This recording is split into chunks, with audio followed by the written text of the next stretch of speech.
ನಾಚಿಕೆ ಮರದಂತೆ ನರನಿಲ್ಲ ಅಂತ. ಬದುಕಬಲ್ಲದು ಮರವು 300 ವರುಷ, ಇರಲಾರ ನರನು ಬರೇ 100 ವರ್ಷ.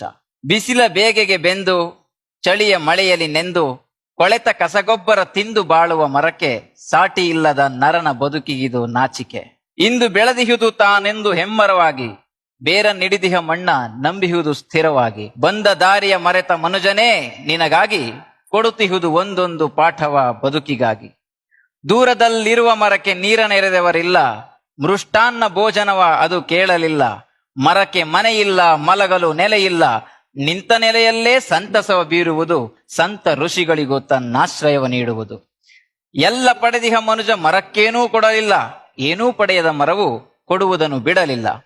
ಮಡದಿಗೊಂದು ಹೂವ ಮುಡಿಸಿ, ಮಗುವಿಗೊಂದು ಹಣ್ಣ ತಿನಿಸಿ, ಮನೆಗೆ ಒಂದು ತೊಲೆಯನಿಟ್ಟು ಸೂರು ಕಟ್ಟಿದ್ದು ಮರದಿಂದ, ಕೊನೆಗಡಿಗೆ ಮಾಡಿ ತಿನ್ನುವ ಅನ್ನ ಬೆಂದದ್ದೂ ಮರದಿಂದ.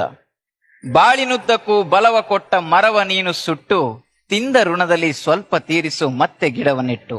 ನೆಟ್ಟು ಬೆಳೆಸಿದರೆ ಒಂದೊಂದೂ ಮರವನ್ನ, ಸತ್ತು ಹುಟ್ಟಿದ ಮರವು ಮೆಟ್ಟಿ ಹಿಡಿಯದು ನಿನ್ನ. ಹಸಿರ ನುಳಿಸದೆ ಮನುಜನುಸಿರು ಉಳಿಯುವುದಿಲ್ಲ, ಮರವ ಬೆಳೆಸದ ಮನುಜನ ಬಾಳಿಗಿದು ಒಳಿತಲ್ಲ. ಒಬ್ಬೊಬ್ಬರೊಂದೊಂದು ಗಿಡವ ನೆಟ್ಟರೆ ಸಾಕು, ಪರಿಸರದ ಬದುಕಿಗೆ ಕೈ ಹಿಡಿಯಬೇಕು. ಮನೆಗೊಂದು ಮರದಂತೆ, ಊರಿಗೊಂದು ವನದಂತೆ, ಆಧುನಿಕ ಬದುಕಿಗಿದು ಸಾಲದಂತೆ. ಒಬ್ಬೊಬ್ಬ ಮನುಜನಿಗೊಂದೊಂದು ಮರದಂತೆ, ಒಂದೊಂದು ಊರಿಗೊಂದು 10 ವನದಂತೆ.